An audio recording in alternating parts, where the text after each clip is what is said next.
wondering how your project's going. So we're 3 weeks in now, and well, wondering how your motivation is. I'm wondering if you've achieved what you want to achieve in week 1 and week 2, or whether you're really struggling and either getting yourself going or keeping it going.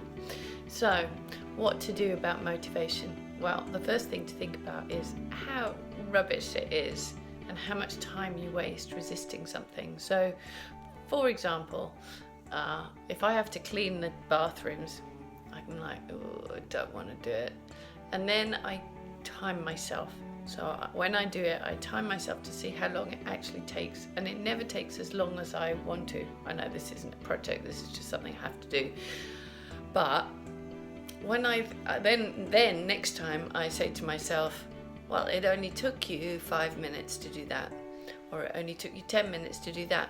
And then I kind of go, oh, well, get over yourself then. So that's the kind of conversation I have with myself about doing things that I don't necessarily want to do.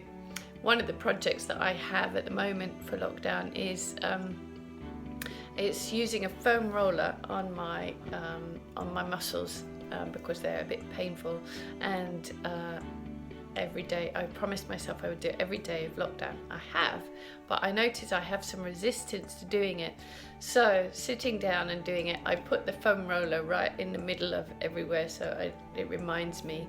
And then I do it in the evening when I've got my sort of quiet time, and then it's right in front of me and I've got no excuse really.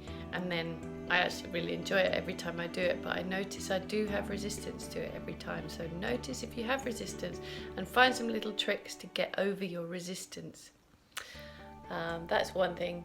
Then notice if you kind of started really well on your project. Did you get really excited at the beginning and you did quite a lot of work, and then it's kind of like, oh, it's either just disappeared, or you've forgotten about it, or you never started it maybe.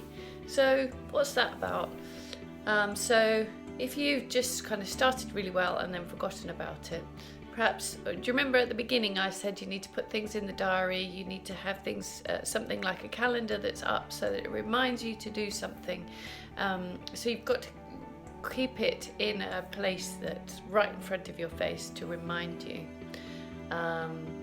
It could be that it gets harder as the project goes on. So sometimes you start and it's really easy, it's really exciting, and then you have to put in more actions to actually get your project going.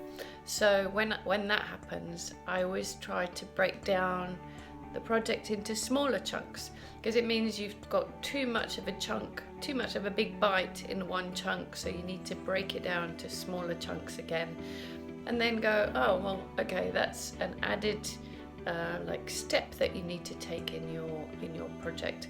And when you actually name all the steps, then it makes it much easier and more simple. It may be that you're not even scheduling any time to do your project, and that's gonna just make the project disappear completely, or you're not putting time aside to do the project.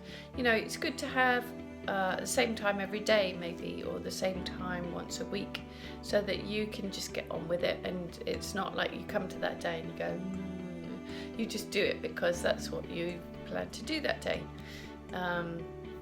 Yeah, motivation can be a challenging one, but think how bad it feels, like the amount of time that you waste trying to, and energy that you waste putting something off when you could just be getting on with it. So there's some top tips to help you keep your project going. I hope it's going really well. Let me know how they're going. I'd love to hear about some of them. Enjoy. See you next time. Bye.